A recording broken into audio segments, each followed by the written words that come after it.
안녕하십니까.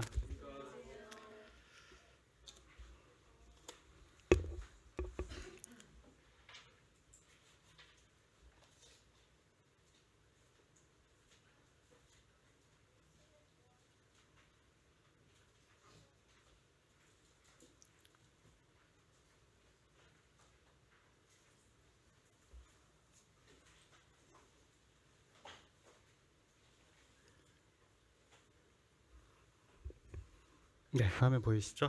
네, 잠언 21장 오늘 교제하도록 하시겠습니다.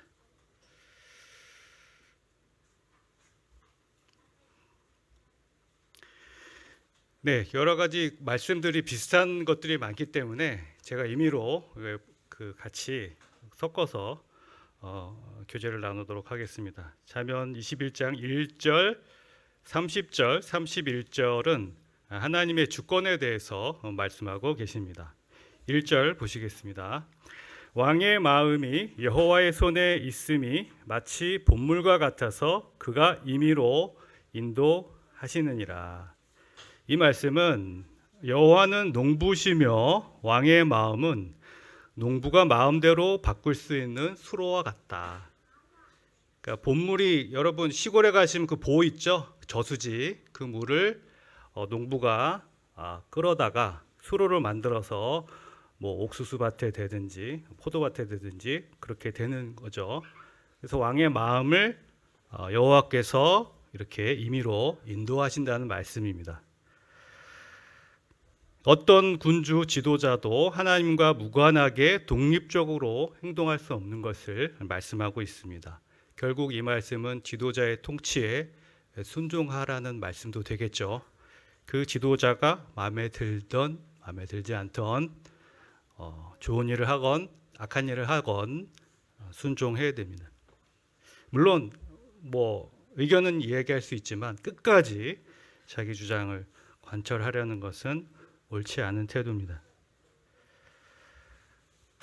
왕의 마음을 이끌어서 물을 댄다, 그러니까 생명의 물을 댄다는 의미에서는 성경에서는 고레스 왕과 아닥사스다 왕이 있을 수 있습니다.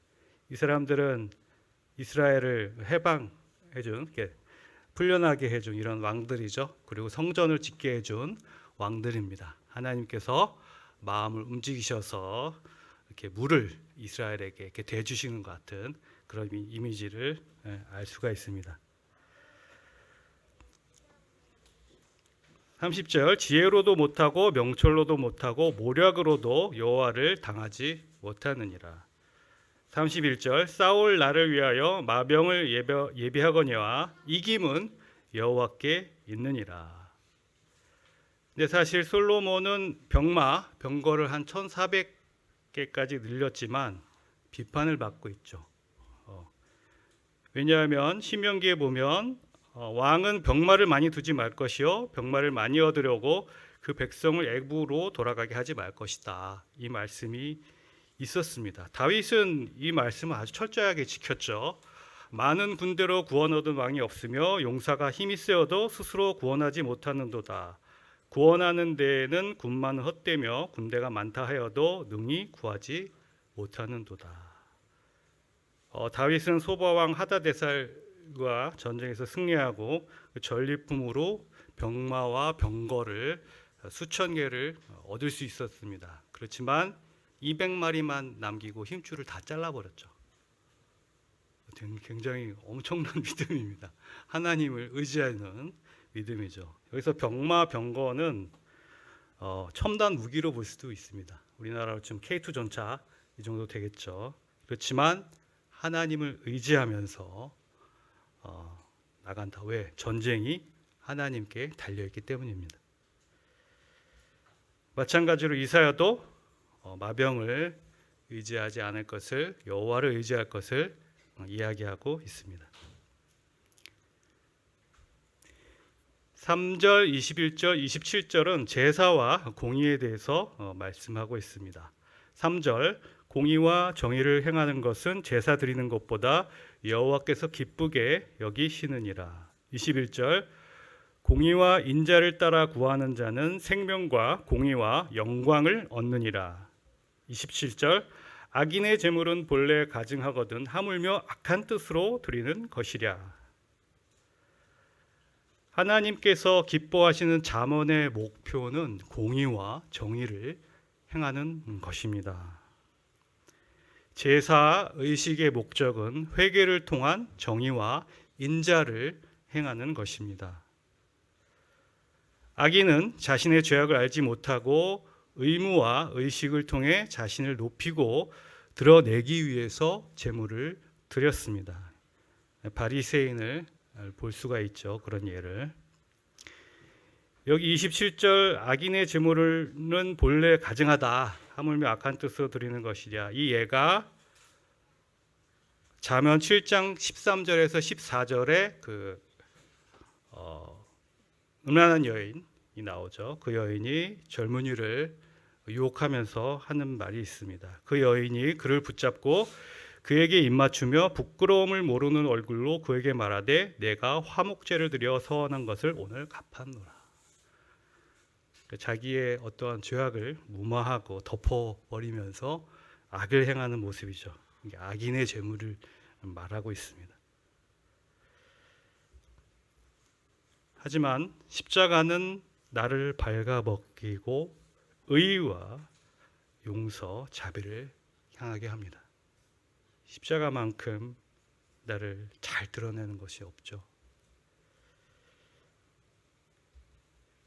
침례도 역시 마찬가지로 십자가를 말씀하고 있습니다. 주님의 만찬도 마찬가지로 주님의 십자가를 이야기하고 있습니다. 이 의식을 통해서 나를 발견하고 그리고 예수 그리스도의 피를 통해서 주님의 사랑을 받아 먹고 마시는 것이죠. 이것이 침례 주님의 만찬의 의미입니다. 21장 4절 24절은 교만에 대해서 이야기하고 계십니다. 4절 눈이 높은 것과 마음이 교만한 것과 악인이 형통한 것은 다 죄니라.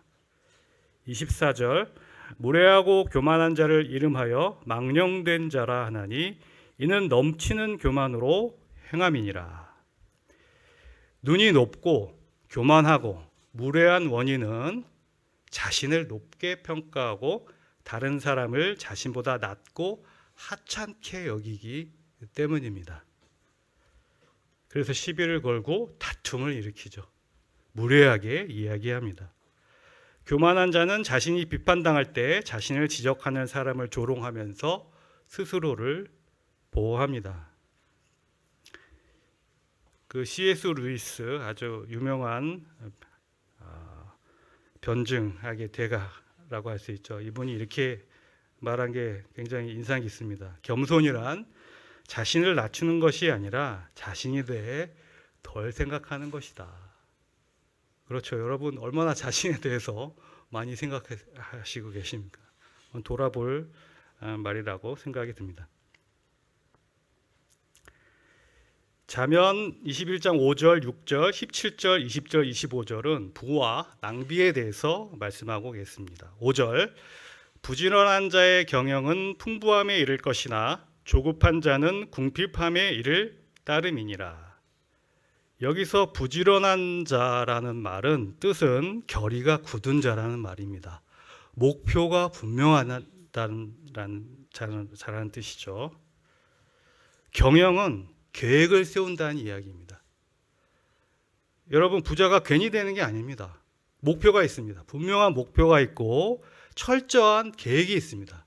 그 계획에 따라서 차근차근 조금씩 부를 쌓아나가는 것이지 갑자기 일확천금을 구한 사람들은 금방 재산이 달아나게 되죠. 여기서 조급한 자는 급하게 빨리 부자가 되려는 사람입니다. 아무런 목적도 없이 아무런 계획도 없이 거기 땅 좋대더라. 거기 조금 있으면 오른대. 그런 얘기를 듣고 사람들이 우 몰려가서 한 방에 이거 폭등한데 주식 오른대. 그런 거 쫓아가 가지고 아무런 계획 없이 사서 망하게 되는 거죠. 6절 속이는 말로 재물을 모으는 것은 죽음을 구하는 것이라 곧 불려다니는 안개니라. 불려다니는 안개라는 것은 실체가 없다는 뜻입니다. 덧없이 사라진다는 뜻이죠. 17절 연락을 좋아하는 자는 가난하게 되고 술과 기름을 좋아하는 자는 부하게 되지 못하느니라. 여기서 술과 기름은 저도 이렇게 생각했었는데 기름은 고기 아니야? 생각했었는데 술과 향수, 향유를 이야기합니다. 그렇기 때문에 언뜻 딱 생각하기에 파티, 잔치가 생각나시죠? 이런 향연, 잔치를 좋아하는 것을 이야기하고 있습니다. 잔치, 술, 기름은 하나님께서 인생의 즐거움을 위해 주신 것이지만 그것 자체만을 추구할 때 하나님을 몰아내고 비극을 자초하게 되는 것입니다. 20절 지혜 있는 자의 집에는 귀한 보배와 기름이 있으나 미련한 자는 이것을 다 삼켜버리느니라. 보배와 기름, 향유가 있다는 말이죠. 근데 미련한 자는 그냥 다 낭비해버리는 거예요. 25절 게으른 자의 욕망이 자기를 죽이나니 이는 자기의 손으로 일하기를 싫어함이니라. 이 게으른 자의 욕망이 뭐냐면 가끔 저는 공동 번역을 볼 때가 있습니다. 가톨릭하고 개신교가 공동으로 번역한 거인데요. 꽤 번역이 마음에 드는 게 많이 있습니다. 여기 보시면 게으른 사람은 손 하나 까딱 않고 포부만 키우다가 죽는다. 그렇죠. 길거리 슈퍼 가면 그 앞에 사람들 그 맥주 한 잔씩, 막걸리 한 잔씩 하시면서 막 전 세계의 부를 자기가 거머쥔 듯한 계속 그런 얘기하고 누구 사업가 누구를 아는데 막 그런 얘기 하시는 분들 계시죠. 막 엄청 막 대단한 분 같아요. 근데 별로 별 볼일 없으시죠. 그냥 계속 그러기만 하시는 거예요. 그래서 자기 게으르면서 그렇게 일을 뭐 계획하고 목표 세우고 이런 게 아니라 계속 그렇게만 살아가는 사람들이에요. 딱하죠. 잠언 21장 13절 26절은 배품에 대해서 말씀하고 있습니다. 13절 귀를 막고 가난한 자가 부르짖는 소리를 듣지 아니하면 자기가 부르짖을 때에도 들을 자가 없으리라. 26절 어떤 자는 종일토록 탐하기만 하나 악인은 아끼지 아니하고 베푸느니라. 제가 두 가지 줄을 보여드리겠습니다. 사람이 쓰는 줄을 두 가지를 보여드리겠습니다. 첫 번째 줄입니다. 에티오피아에서 물이 없어가지고 물을 배급해주고 있는 줄입니다. 이 아이들은 이 물 한 그릇을 얻기 위해서 35km를 걸어와서 이 한 농이에 물을 받아갑니다. 이게 줄을 막 써 있죠. 이런 줄이 있습니다. 또 하나의 줄을 보여드리겠습니다. 여러분 잘 아시는 채널 가격이 오른다고 하니까 새벽부터 와서 오픈런을 하는 모습입니다. 오늘이 제일 싸다 와서 줄을 서고 있죠. 참 가난한 사람들은 언제까지나 너희와 함께 있을 것이다 라고 말씀하셨습니다. 가난한 사람들 돕는 거 뭐 채널 사는 똥 이런 거 사는 돈보다 훨씬 적은 돈으로도 이 아이들에게 시원한 생명수를 공급해 줄 수가 있습니다. 커피 몇 잔 안 마실 돈으로 한 달에 그 정도만 주셔도 이 아이들을 도울 수 있습니다. 세이브 더 칠드런에서 나온 사진입니다. 7절, 8절, 10절, 29절은 악인에 대한 이야기입니다. 7절 악인의 강포는 자기를 소멸하나니 이는 정의를 행하기 싫어함이니라. 8절 죄를 크게 범한 자의 길은 힘이 구부러지고 깨끗한 자의 길은 고드니라.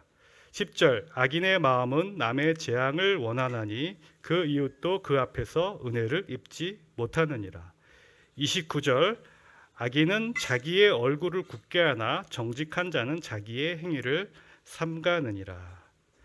여기서 29절에 좀 어렵죠. 악인은 자기의 얼굴을 굳게 한다. 이 뜻은 무슨 뜻이냐면 뻔뻔하고 부끄러운 줄을 모른다라는 말입니다. 잠언 7장에 아까도 보신 것 같이 음녀의 얼굴이 바로 이 굳은 얼굴입니다. 음녀의 얼굴은 7장 13절 그 여인이 그를 붙잡고 그에게 입맞추며 부끄러움을 모르는 얼굴로 그에게 말하되, 이 같은 단어를 쓰고 있습니다. 부끄러움을 모르기 때문에 악인으로 뻔뻔하게 악을 저지르고 다닌 거죠.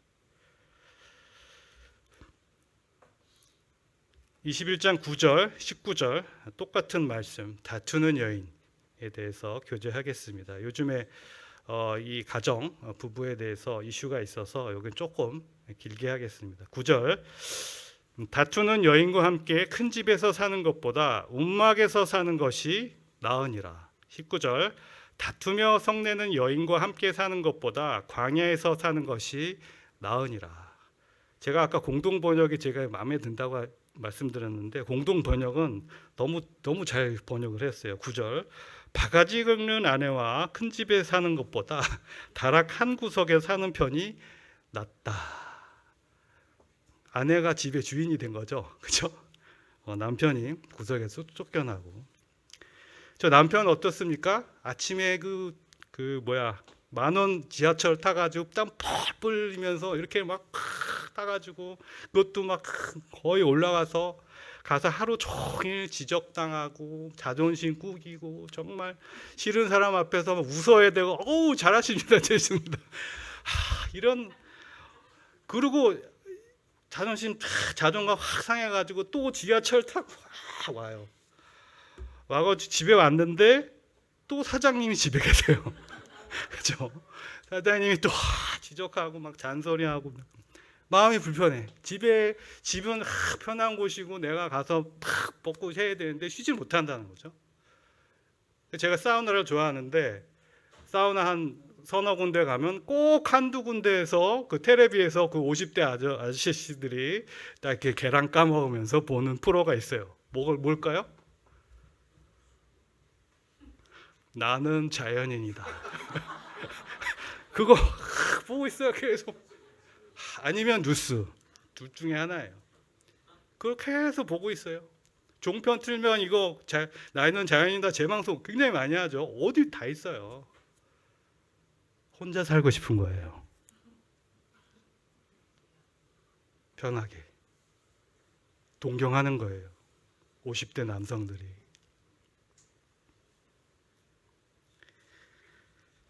집이 편해야 되는데. 제가 오래전에 서울가정법원에서 가사조사관으로 일한 적이 있습니다. 그래서 부부 전쟁터에서 수많은 부부들을 조사하고 상담했습니다. 다투는 부부들 많이 보고 다투는 여인들 많이 봤습니다. 그 여인들 제가 한번 생각을 해봤어요. 어떤 여인들이 왜 어떤 식으로 이렇게 다투는가, 왜 이렇게 그런가, 다투는 여인에 대해서 한번 정리를 한번 해봤습니다. 첫째, 자신의 주관, 가치관, 세계관을 절대 굽히지 않고 남편과 자녀를 거기 끼워 맞추려 한다. 마치 그 안대를 끼고 달려가는 말처럼 앞에만 봐요. 옆에를 안 봐요. 거기에 끼워 맞추려 한다. 비교한다. 한 10초 만에 불행해지는 방법이죠. 비교하기 시작하면 바로 불행해집니다. 누구네 남편은 이러는데, 누구네 집 애들은 이러는데, 우리 애들은, 비교하고 자신도 상처받고 상대방도 상처를 줍니다. 이분법적 사고, 뭐 아니면 도, 부정적입니다. 특히 남편한테 부정적이죠. 부정적인 결과를 남편이나 자식 등 다른 사람한테 돌린다. 사소한 것에 목숨을 건다. 아니, 방문도 안 닫고 된장찌개를 끓여? 엄청 화가 났어요. 맞벌이 부부인데 남편이 좀 일찍 와가지고 애들 그래도 집밥 해주려고 된장국, 그것도 천국 정도 아닌데 된장국 끓여가지고 딱 했는데 방문 안 닫았다고 그렇게 화를 내는 거예요. 그 남편이 이제 집에 들어가면서 아내 좋아하는 맛있는 커피를 탁 사갔어요. 그랬더니 아내가 쿠폰 안 썼다고. 아껴야 잘 사는데 그렇게 화를 내는 거야. 재산 끝난 것 같이 한 10억 손해본 것 같아. 사소한 것에 목숨을 건다. 감정이 곧 태도. 그날의 감정에 따라서 막 남편을 대하는 거예요. 남편은 내가 감정을 조절할 정도의 대상으로 여기지 않는 것입니다. 자녀 양육, 집안일에 무책임하죠. 지나치게 또 독립적이고 또 한편으로 지나치게 또 의존적입니다. 이중속박. 너무 굉장히 예뻐지셨어요. 그러면 전에는 안 이뻤나요? 어떻게 말해도 혼나. 그죠? 어떻게 말해도 혼나. 이거 굉장히 이거 웃으시는데 굉장히 이거 심각합니다. 이런 분들. 고무줄 기준. 어쩔 땐 이렇게 하고 저쩔 땐 이렇게 하고. 도와드릴까요? 괜찮아요. 근데 나중에 가서 왜 안 도와주지? 사랑한다면 원하는 것을 말하지 않아도 다 알아서 챙겨줘야 한다고 여긴다. 거의 공주죠, 공주. 내 생각을 네가 알아맞혀봐. 굉장히 이거는 사람 미치게 만드는 겁니다. 힘들죠. 특히 남자들은 말 안 해주면 몰라요. 그 말도 어떻게 해줘야 되냐면 얼굴을 딱 보고 눈을 딱 보고 뇌에다 팍 쏴줘야 돼요.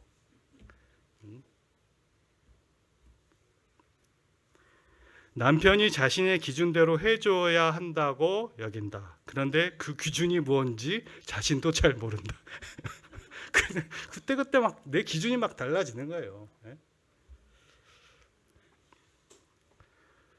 여러분들은 다 이렇지 않으시죠? 이런 분들은 이제 서울 가정법원에 오시는 분들이죠. 그죠? 지금 이렇게 얘기하지만 제가 그때 한 달 일하면서 3kg가 빠졌습니다. 너무나 힘들게 일했어요. 그 가정의 그 시시콜콜한 내밀한 걸 다 듣고 또 그걸 제가 해결하려고 그랬어요. 나중에 그게 아니구나. 그렇게 생각했지만 그렇습니다. 근데 왜 이렇게 다툴까요? 왜 이렇게 남편을 못 잡아먹어서 죄송합니다. 안달일까요?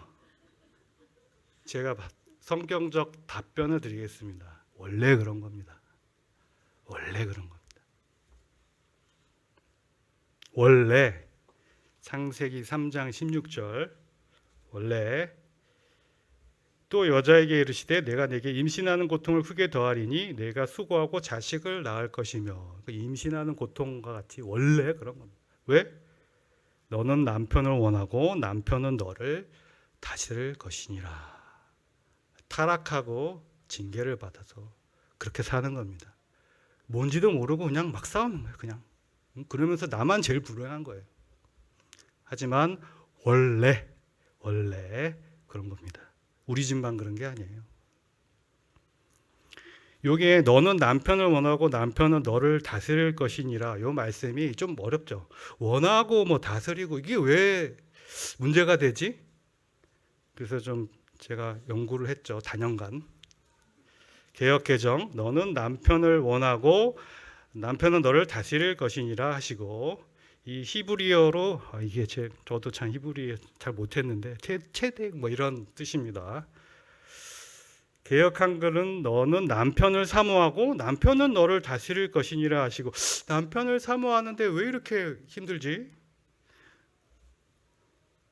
흠정력을 보시겠습니다. 너의 열망이 내 남편에게 있으리니 그가 너를 다스릴 것이니라 하시고, 열망이 왜 남편에 있는데 왜 이렇게 다투게 되죠?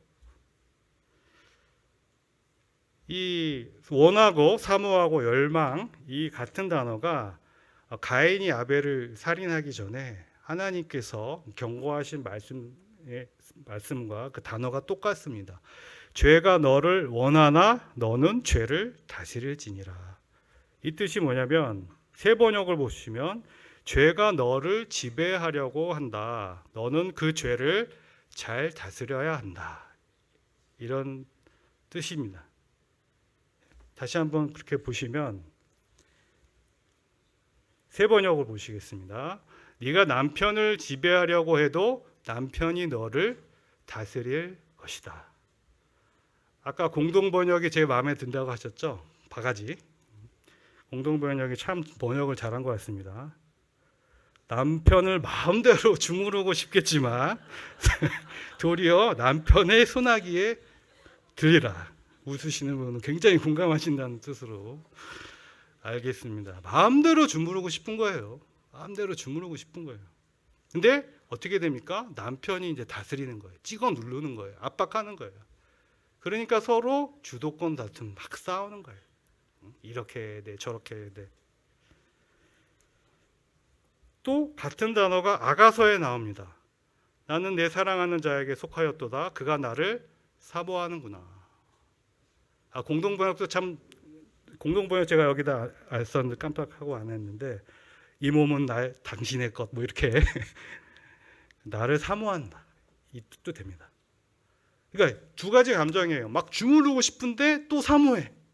의지가 하고 막 기대고 싶고, 한편으로는 또 막 주무르고 싶고. 이런 감정들 때문에 다툼이 일어나게 됩니다. 제가 얼마 전에도 간증들 하셨지만 참 본받고 싶은 부부가 간증을 하셨죠. 남편이랑 아내가 싸우면 아내가 먼저 미안해, 사과한다. 우리는 싸울 일이 없다. 다투기 전에 아예 남편이 오라, 당신이 오라. 뭐 그 자매님이 이렇게 논리적이지가 않고 막 이런 게 아니라 합리적으로 얼마든지 논리로 관철시킬 수 있는 능력을 가지고 있음에도 남편과 의견이 딱 충돌이 되기 전에 당신이 맞아, 이렇게 한답니다. 그래서 결혼하고 나서 싸운 적이 없다. 그래서 제가 이렇게 얘기했어요. 그거 우리 사장님한테 하는 거 아니야? 그죠? CEO한테 하는 일이죠. 그렇죠? 누가 CEO랑 싸웁니까? 그죠? 그 싸우면 어떻게 됩니까? 잘리죠. 사장이랑 누가 싸워요? 다투질 않죠. 그렇죠? 사장이랑 싸우는 사람은 누굽니까? 같은 사장 아니면 노조. 그렇죠. 노조. 저 노조 이렇게 좋아합니다. 예, 노조. 그렇죠. 남편은 사장님보다 높습니다. 에베소서 5장 22절 귀에 못이 박히도록 들은 말씀이죠. 아내들이요, 자기 남편에게 복종하기를 죽게 하듯 하라. 우리를 위해서 죽으신 예수 그리스도께서는 우리 사장님보다 훨씬 높으신 분이죠. 사장님은 나를 위해서 목숨을 바치지 않고 자기를 위해서 목숨을 바칠 것을 원하지만 주님은 목숨을 바치셔서 우리를 자녀 삼으셨습니다. 훨씬 높으신 분이에요. 그 주님께 하듯 해라. 이게 되게 중요합니다. 자기 부인 요즘 많이 말씀하시죠. 자기 부인 하면 뭐 비워서 없습니까? 없으면 그건 불교죠. 누구를 섬겨야 됩니까? 자기를 섬기다가 누구를 섬깁니까? 주님을 섬기는 거죠. 하나님을 섬기는 겁니다. 그 다음에 누구를 섬깁니까? 남편을 섬기는 겁니다. 2순위가 남편입니다.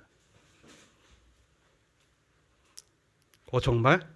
그러시는 분이 계셔서 섬김의 질서, 우선순위, 자기 비운 이후에 섬김의 질서의 우선순위에 대해서 굉장히 많이 말씀하고 계시죠. 에베소서 5장, 6장, 골로새서 3장, 베드로전서 3장에서 뭐라고 이야기하고 있습니까?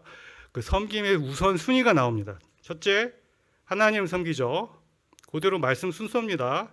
그 다음에 남편, 아내들아 하고 시작하죠. 그 다음에 남편들아, 아내를 사랑해라.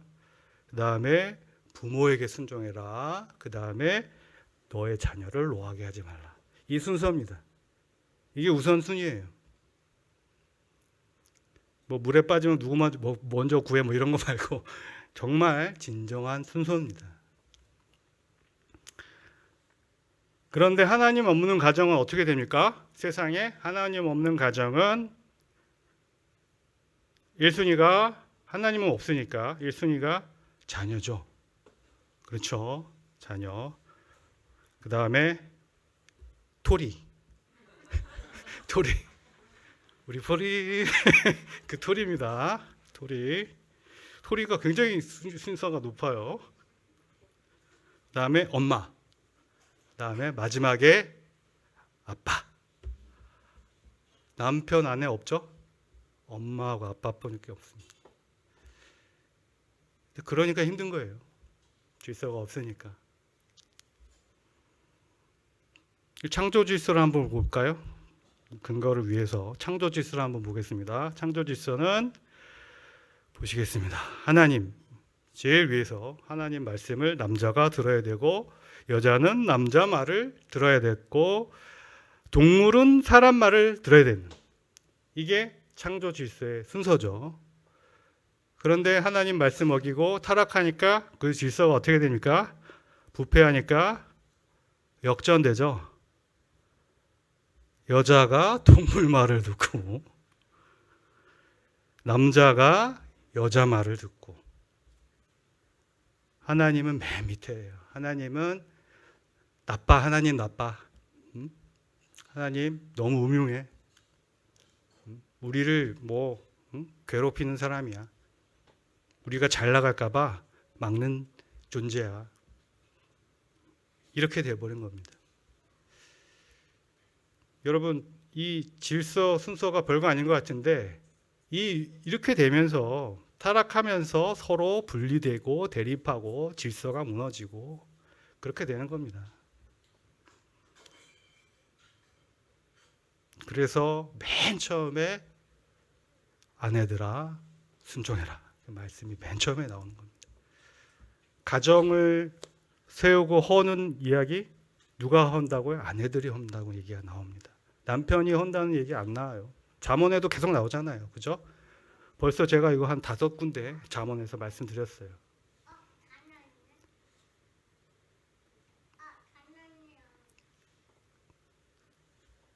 이상하죠? 제가 이런 얘기하니까 순종해야 된다 뭐 이런 얘기하는데 어떻게 하겠습니까? 말씀에 그렇게 되어 있습니다. 남편들에게는 아내들을 통제해라 지배해라 그 말씀 없습니다. 복종해라. 군대에서 하듯이 아내들은 복종해라는 말은 있지만 남편들이 아내를 통제해라 지배해라 말 없죠. 사랑해라. 그리스도가 교회를 사랑하신 것 같이 사랑해라. 그 말씀 들으면 됩니다. 제가 그 시간이 좀 많이 있으니까 제가 또 뭐 하나를 찾아봤어요. 기사를 하나 찾아봤는데 2020년 7월에 나온 동아일보에 나온 기사입니다. 죽어버리겠다 강물 뛰어든 아내 구하려다 남편은 결국. 부부싸움 도중 홧김에 강물로 뛰어든 아내를 구하려던 남편이 급류에 휩쓸려 사망했다. 23일 오전 11시 10분쯤 경남 밀양시 가곡동 예림교 하류 10m 부근에서 40대 남성 A씨 43세가 급류에 휩쓸려 실종됐다가 이후 오후 3시 10분경 숨진 채 발견됐다. 이날 A씨와 아내 B씨는 33세 밀양 예림교 둔치에서 말싸움을 벌였다. 이때 B씨가 죽어버리겠다고 강물로 뛰어들자 A씨는 아내를 구하기 위해 뒤따라 들어갔다가 급류에 휘말려 실종됐다. B씨는 수초덤에 걸려있다 소방대원들에 의해 구조됐다. 경찰과 소방당국은 인력 120명을 투입해 인근을 수색하던 중 숨진 A씨를 발견했다. 여러분 남편들이 무심하고 사랑이 없는 것 같지만 결국은 저도 여기서 뛰어들 것 같아요. 그렇지 어떻게 하겠어요. 사랑하는데. 참 이게 참 말씀이 언제나 우리 곁에 있지만 너무나 중요한 말씀입니다.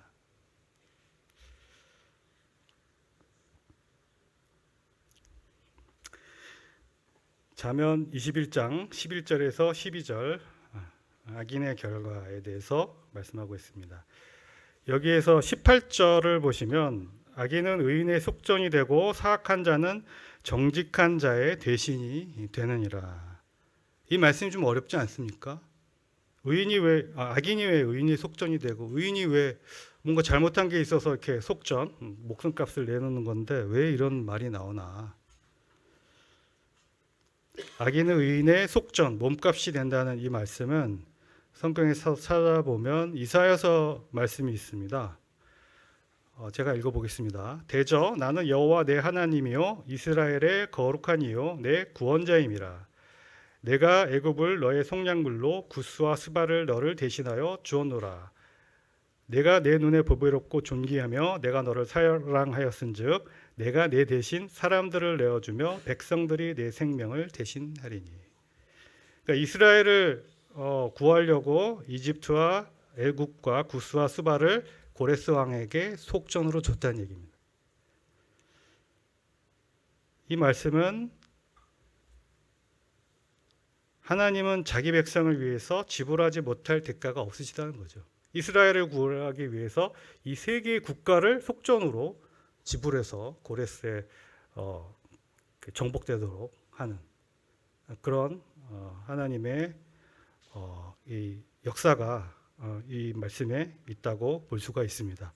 아까 왕의 마음이 본물과 같아서 그 말씀 있죠. 임의로 움직이신다. 그 말씀과도 관련이 있겠습니다. 결국 이 말씀은 뭐냐면 많이 아시는 하나님이 죄를 알지도 못하신 이를 우리를 대신하여 죄로 삼으신 것은 우리로 하여금 그 안에서 하나님의 의가 되게 하려 하심이라. 죄인이 아니신 분이 죄인의 모양으로 우리의 죄를 대속해서 죄인이 되셔서 십자가에서 우리를 속량하셨다. 이 말씀이 그 예수 그리스도의 십자가를 예언하는 예표라고 볼 수가 있는 것입니다. 잠언 21장 2절, 16장 2절. 사람의 행위가 자기 보기에는 모두 정직하여도 여호와는 마음을 감찰하시느니라. 사람의 행위가 자기 보기에는 모두 깨끗하여도 여호와는 심령을 감찰하시느니라. 참 선악과를 따먹은 이후로 사람은 오로지 자기가 선하다고 생각을 합니다. 선이 항상 자기한테로 향해 있다고 생각합니다. 자기 생각이 옳고 자기 생각이 맞다고 주장하면서 살게 되어 있습니다. 그래서 지금까지 어떤 모든 대립과 갈등은 뭐냐면 선과 악의 대립이 아니라 선과 선의 대립이 됩니다. 다 옳아서 싸우는 거예요. 다 자기가 맞고 다 자기가 주도하고자 해서 그렇게 되는 겁니다. 자기 보기엔 항상 그렇지만 하나님은 그 마음을 감찰하신다. 항상 우리는 마음을 뒤돌아봐야 될 것입니다. 그냥 뒤돌아볼 것이 아니라 들여볼 것이 아니라 말씀에 휘쳐서 내 마음을 감찰하는 지혜가 있어야 될 것 같습니다. 하지만 무엇보다도 부부 생활이나 사람들 간의 어떤 관계든지 어떤 일이든지 간에 가장 중요한 것은 예수님의 마음을 품는 것이 아닌가 생각이 듭니다. 이 마음을 품을 때 나 자신을 발견하게 되고 또 하나님께서 얼마나 우리를 사랑하고 계시는가 발견하게 되고 또 하나님을 알게 되는 지혜를 알게 되고 또 하나님을 경외하는 마음을 가질 수 있다고 생각합니다. 매일매일의 묵상에서 그리고 매주의 주의 만찬에서 예수님의 십자가와 예수님의 마음을 항상 품게 되시는 저와 여러분이 되기를 간절히 기도합니다.